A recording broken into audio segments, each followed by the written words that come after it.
তোমাদের সবাইকে Mahua and Meha ব্লগে স্বাগত। তোমরা কেমন আছো? আশা করি ভালোই আছো, আমরাও ভালো আছি। গুড মর্নিংটা বললাম না, কারণ এখন বাজে 3:25। ভাবছো হয়তো এই ভর দুপুরবেলা কোথায় যাচ্ছি সেজে গুজে। হ্যাঁ যাচ্ছি, মেয়ে এখনও আসেনি মামার বাড়ির থেকে, ও আসবে কদিন পরে আসবে। আমি যাচ্ছি, আমার একটা সম্পর্ক ননদই হয়, আমি ননদ আর দেওর মিলে যাচ্ছি ঘুরতে এই ভর দুপুরবেলা। এখন ভর দুপুরবেলা আর বলবো না, আর আধ ঘন্টা বাদেই 4টে বেজে যাবে, বিকেল হয়ে যাবে। যাই হোক, কোথায় যাচ্ছি সেটা তো ক্রমশ প্রকাশ্য দেখতেই পাবে। আশা করি তোমরা টাইটেল আর থাম্বনেল দেখে বুঝতেই পেরেছো যে কোথায় যাচ্ছি, সেটা আর কি বলবো। তো যাই হোক, তাও আমি মুখে এখন বলছি না, তোমাদের দেখাতে থাকবো, যতটা পারবো তোমাদের দেখাবো। চলো এখন যাব, এখান থেকে একটুখানি যাব হেঁটে, তারপরে যাব বাসে, তারপরে বোট বা নৌকা পেরোতে হবে, গঙ্গা পেরোতে হবে, তারপরে আবার টোটোয়। দেখা যাক এখন তোমাদের সাথে কতটা কি শেয়ার করতে পারি। চলো এখন টাটা, আবার পরে দেখা হচ্ছে। আমরা প্রথমেই চলে আসলাম নৃসিংহপুর ফেরিঘাট, যেটা কাল্লার এপারে। এবার আমরা লঞ্চের জন্য দাঁড়িয়ে আছি, কখন লঞ্চ আসবে। দেখো কি সুন্দর অপূর্ব দৃশ্য।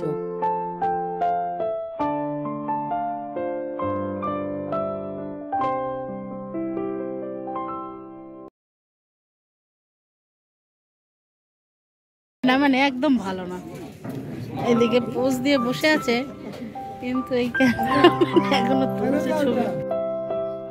অম্বিকা কালনা 108 শিব মন্দির। বর্ধমান জেলার এক গুরুত্বপূর্ণ শহর হলো অম্বিকা কালনা, যা কালনা নামে পরিচিত। দার্জিলিং আবিষ্কার হওয়ার আগে বর্ধমান রাজাদের গ্রীষ্মকালীন ভ্রমণের স্থান ছিল এই কালনা। রাজবাড়ি প্রবেশ করতে কোনো পয়সা লাগে না। রাজবাড়িতে প্রকৃতি এত সুন্দর যা আপনাদের মুগ্ধ করবেই।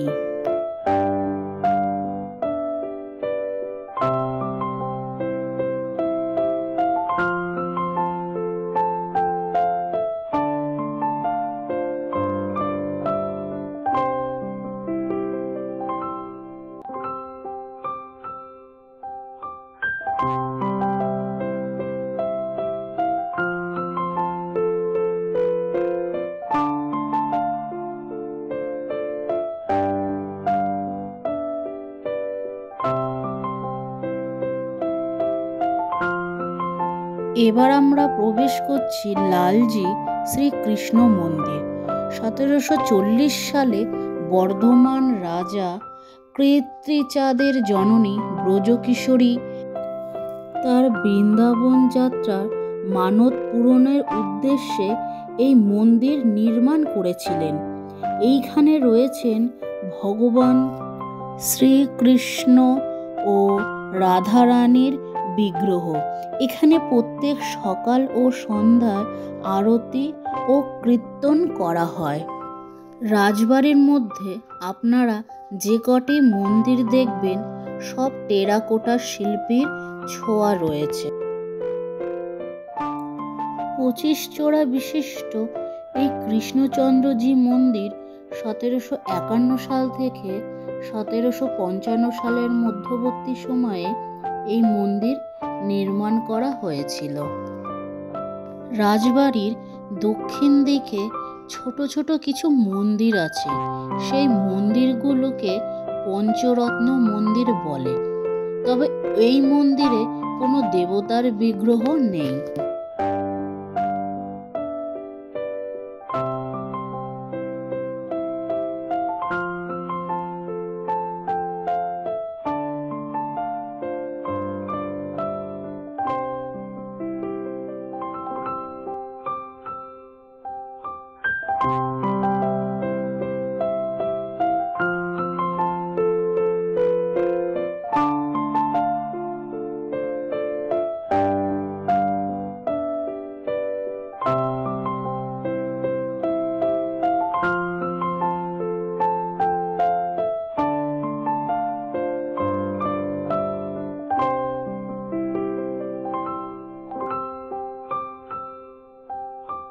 এবার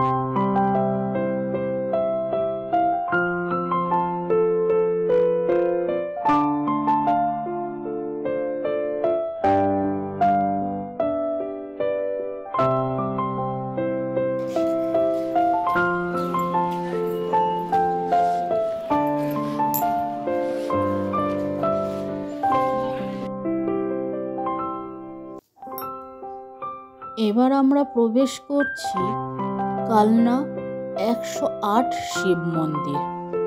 শিব মন্দির আর রাজবাড়ি একদম সামনাসামনি।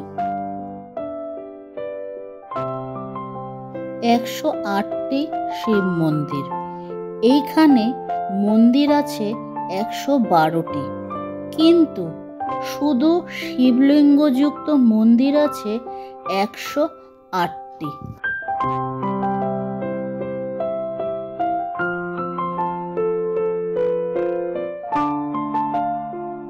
বর্ধমানের মহারাজ তেজচন্দ্র বাহাদুর শিবভক্ত ছিলেন এবং শিবের ধ্যান থেকে 108টি শিব মন্দিরের চিন্তায় মহারাজের মনে উদিত হবার ফল হলো এই বিখ্যাত 108টি শিব মন্দির।